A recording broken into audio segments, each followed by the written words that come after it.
नहीं था, उसमें पुलिस की संलिप्तता और पुलिस के संरक्षण में दूसरी गाड़ी को चोलामंडलम फाइनेंस द्वारा ज़बरदस्ती लूट के ले जाया गया। और इन गाड़ियों को जो सीज करके ले गए हैं और जो लूट के ले गए हैं, उनसे संबंधित कोई भी पेपर माननीय पुलिस अधिकारियों के द्वारा और माननीय फाइनेंस कंपनी के जो भी वहाँ पर अधिकृत व्यक्ति थे, उनके द्वारा कोई भी पेपर मुझे नहीं दिए गए हैं, और जिसके खिलाफ़ मैं उनके ऊपर कोई भी कार्रवाई नहीं कर पा रहा हूँ। इस वजह से उन पेपरों की डिमांड के लिए, जो भी वैधानिक पेपर आज तक उनके पास है, उनके डिमांड के लिए मैं माननीय पुलिस अधीक्षक महोदय और माननीय जो संबंधित थाना है सेक्टर 6 कोतवाली में निरंतर कांटेक्ट में हूँ और उनसे प्रयास कर रहा हूँ कि मुझे पेपर मिले, लेकिन उनकी की गई कार्यवाही कहीं ना कहीं गलत थी इस आरोप के साथ। और इस आरोप को इसलिए पुख्ता करता है क्योंकि उनके द्वारा कोई भी पेपर, जो मेरा अधिकार है कि फाइनेंस कंपनी द्वारा वो पेपर मुझे दिए जाने चाहिए थे गाड़ियों को सीज करते वक्त या गाड़ियों को बलपूर्वक खींचते वक्त, तो वो पेपर मुझे नहीं उपलब्ध कराए गए हैं। इस वजह से ये प्रेस कॉन्फ्रेंस आप लोगों के माध्यम से माननीय जिम्मेदार अधिकारियों के कानों तक पहुँचे, इस वजह से इस प्रेस कॉन्फ्रेंस का आयोजन किया गया है।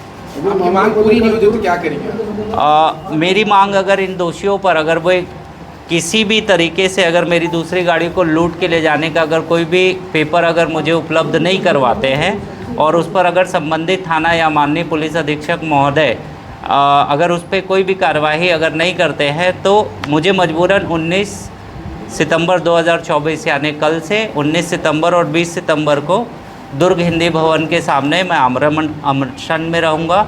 और उसके बावजूद भी अगर वो गहरी नींद से माननीय अधिकारीगण नहीं उठते हैं, तो मजबूरन 21 सितंबर 2024 को मैं चोलामंडलम ऑफिस में जाकर आत्मदाह करूँगा।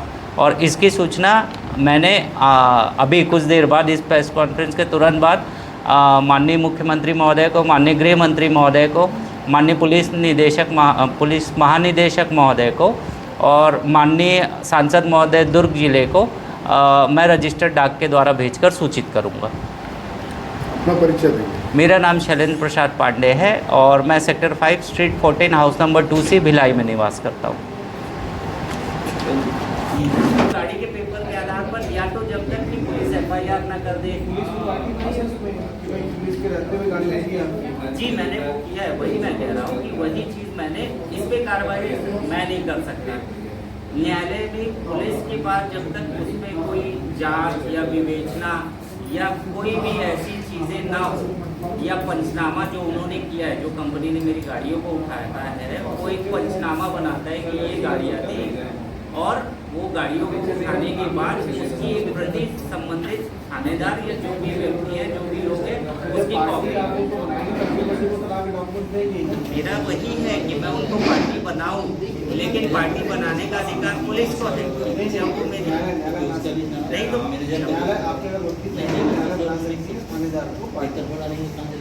एक गाड़ी की उसमें न्यायालय पार्टी बना सकती है, दूसरी गाड़ी कोर्ट का आदेश है, सिविल कोर्ट का आदेश है। व्यवहार न्यायालय के आदेश को, कोई भी आदेश जो किसी भी न्यायालय द्वारा पारित होता है, उसके परिपालन को करने का अधिकार अगर कोर्ट चाहे तो वो पुलिस के माध्यम से करवा सकती है।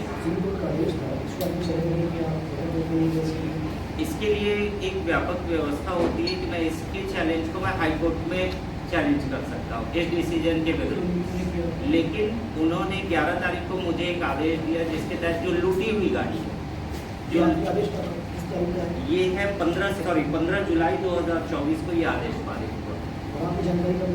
ये जानकारी मुझे 4 सितंबर 2024 को दोपहर 2 बजे जब ये गाड़ी खींचने की प्रक्रिया हो रही थी, तब मुझे मालूम चला कि ऐसा कोई आदेश पारित हुआ है। वो भी माननीय DI महोदय से फ़ोन पर चर्चा करने पर प्राप्त हुआ। मेरी जो लूटी हुई गाड़ी है, मेरा कंसर्न उस पर है कि उस गाड़ी को बिना किसी पेपर के लूट के ले गए। अगर मुझे चैलेंज भी करना है कोर्ट में, तो मैं बिना पेपर्स के किसी भी कोर्ट में उनके आदेश को चैलेंज नहीं कर सकता। तो इस कोर्ट के आदेश, इसको लेने की गाड़ी की कॉपी नहीं, जो कार्यवाही करे उसकी नहीं, मुझे कोई भी नहीं, गाड़ी के पेपर की, गाड़ी के पेपर है मेरे पास। अलग जाकर क्यों चैलेंज कर सकते हैं? गाड़ी का है कहाँ? पुलिस FIR उसमें डालिएगा, वही है, मैंने आवेदन दिया है। मैंने 14 सितंबर को जो घटना हुई है, माननीय वर्तमान के जो थाना प्रभारी महोदय सेक्टर 6 कोतवाली में, उनको मैंने आवेदन दिया है लेकिन आज तक भी उस पर कार्रवाई नहीं हुई है। इसकी रिसीविंग दे रहे थे कोर्ट में रिसीविंग वो नहीं दे रहे हैं। वो नहीं देने का कारण ये बता रहे हैं कि जब से भारतीय न्याय संहिता अभी नहीं आई है, अगर वो मुझे रिसीविंग देंगे तो 14 दिन के अंदर ही अंदर उस केस पे कार्रवाई करके या उसका समाधान निकाल के उस केस को क्लोज करना है। तो शायद उन चीज़ों की बाध्यता के कारण वो मुझे रिसीविंग नहीं दे रहे हैं। रिसीविंग नहीं देने के कारण भी मैंने 17 तारीख को एक उनको लेटर अपने रजिस्टर्ड डाक के द्वारा कल मैंने भेज दिया है कि उनको ये प्राप्त हो कि 17 तारीख को मैंने कोई आवेदन उनको दिया है और एक विद इन टाइम लाइन के अंदर उनको ये कार्रवाई करनी है। और अगर कोई दस्तावेज उनके थाने में हैं जो मुझे मिलने चाहिए और नहीं दिए जा रहे हैं, मेरे बार बार मांग करने पर भी नहीं दिए जा रहे हैं, तो कहीं ना कहीं इसमें पुलिस की संलिप्तता और दोषियों को बचाने की कार्रवाई की जा रही है, यह मेरा सरासर उनके ऊपर आरोप है। तो न्यायालय में कुछ आपने इसके बहस नहीं लगाया? मैंने माननीय अपने अधिवक्ता के द्वारा उनको सर्वप्रथम जो प्रक्रिया होती है कि उनकी जो कार्रवाई की गई है उसके एक नोटिस के मार्फत से मैं उनको सूचना दी।